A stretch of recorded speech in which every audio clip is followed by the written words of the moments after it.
very, very honored to be here. I'm humbled, I'm amazed, I'm still in shock. I thank you from the bottom of my heart for all the children of Central Falls and across this nation for whom we are failing. I need to begin with a little disclaimer. Most of what I say is from what I've read. My contract that I'll talk about today, Mark Patinkin's article in the Providence Journal this morning, Ruby Payne's work. She's an outstanding researcher in the area of poverty in children. So if it's a quote, I stole it. I admit it. But I thought I should tell you all, I'm a family of teachers. First of my family to go to college. And I'm among people, well-bred. Many of you had mothers and fathers who were superintendents and certainly collegiates. I don't belong here. But it is what it is. I am where I am, and I'll take it for the children, Central Falls, and this nation.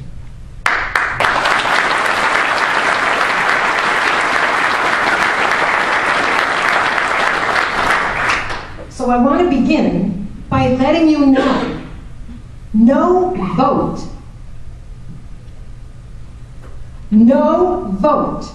was ever taken by the teachers.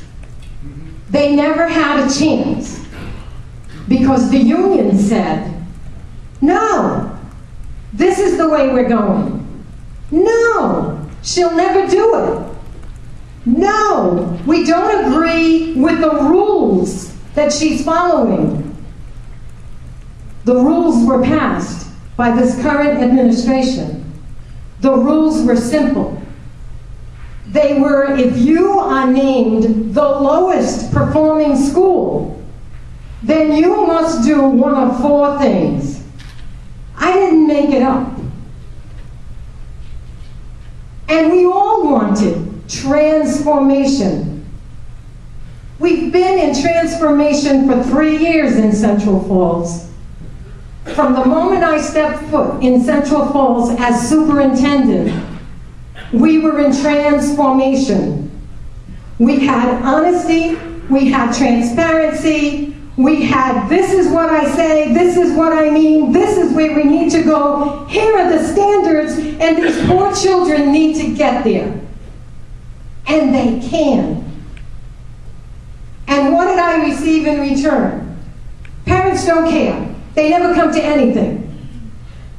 97% of my parents attended parent conferences at the high school this year.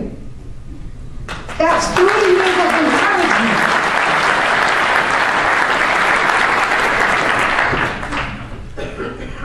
Then they said, the children don't care. They don't show up. Okay. We had a dismal 70% attendance rate at the high school, one of the lowest performing schools in this state.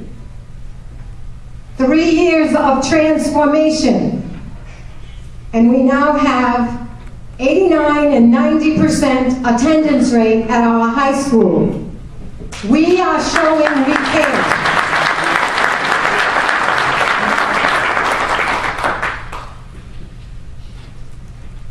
Since August of this year, in anticipation of being named a low-performing school, I'm not the brightest person in the world, but if I am the superintendent of a corrective action district, one that's been in corrective action for 7 years, more than likely, one of my schools will be named in the lowest performing category. And it was in January.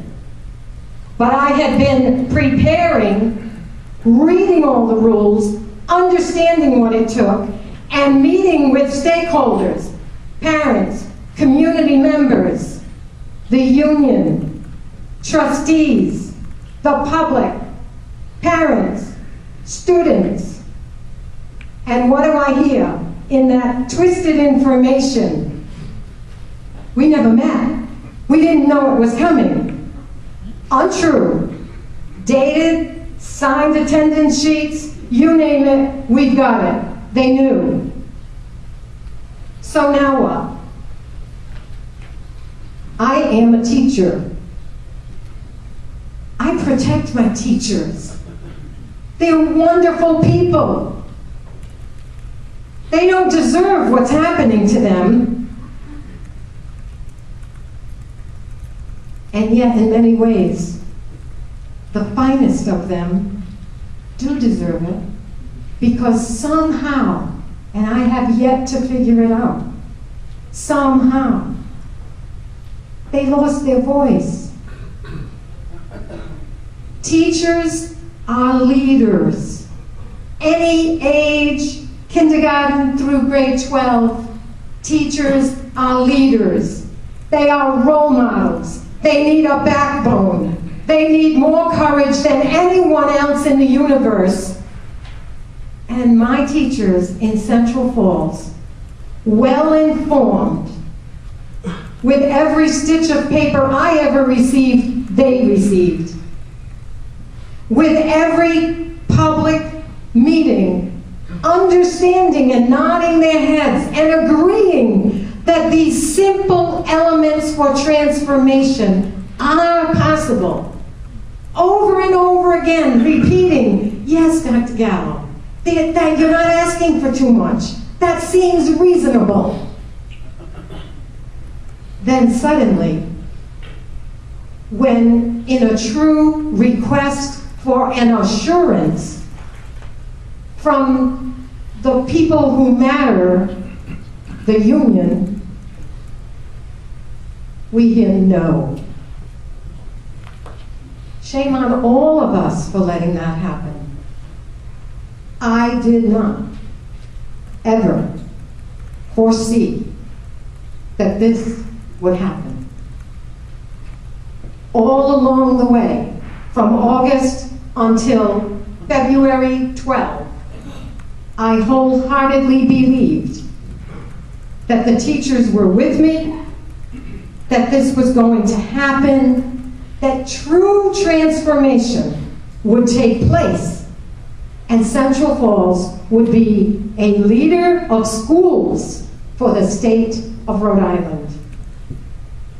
What a shock to receive a piece of paper from Ms. Sessoms, our union president in Central Falls, that says, the union wants transformation. Yes, that's what I want to hear. But not on those terms. Not a single minute longer without per diem, prorated salary. Shame on all of us. Why should we eat with our students? That's a duty. A duty? I have a contract here. I brought it with me. 95 pages of duty-free